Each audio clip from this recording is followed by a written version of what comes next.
حلي يا عم ماشي احلى مسا عليك. يعني يا اخويا العربيه كويس يا عم يعني خد العيش يا جدع يا عم انت في الحته خد عربيتك وانت من هنا عشان ما نبقاش انت العربيات دي كلها. بس انت فين؟ يا جدع انت فين يا جدع؟ خلاص صلي على النبي صلي على النبي. ايه يا اسطى وحد الله كده مالك بيه؟ الله يا اخويا معلش يا اخويا بعد كده تاني يابا بالعربيه قدامك العيش. طب هو يا اسطى بياكل عيش يا اسطى انت مالك بيه يا اسطى؟ طب واحد الله ده بس. طب انت يا اسطى انت بتزعلني كده ليه يا اسطى؟ باكل عيش يا عم. طب ابعد بس كده بعد اذنك.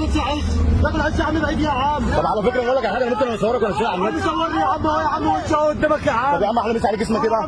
طب اسمك ايه؟ اسمك ايه؟ اري اسمك ايه يا عم؟ اسمك ايه بس اسمك ايه؟ واحد يقول لي اسمك ايه؟ اه اسمك ايه بقى؟ تعمل فيها زي ما عملت في شهاب ولا ايه؟ اه اعمل فيك زي ما عملت في الكتاب. لا ولا طلع ايه ده؟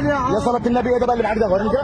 طب معاك ايه؟ معاك ايه بس وريني كده. يا عم طب اقسم لك بالله انزل لك الفيديو ده هنزل الفيديو ده على الصفحه بالليل. شهاب ولا ايه؟ يابا انت مش على اسطى يابا انا هنزل الفيديو ده. انت تعرف اسمي ايه يا عم؟ تحبسني؟ اه مش انت راجل جدع؟ انت هتنزله على الصفحه يا اخويا؟ اه نزله على الصفحه.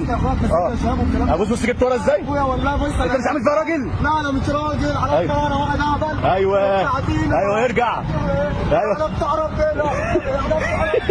ايوه اظبط نفسك عشان الحكومه ما بتحلش. بتاع ربنا. يقف ولا ما يقفش؟ يقف يا باشا. ايوه يقف عندك في المحل جوه كمان. بيع معاه بيع معاه.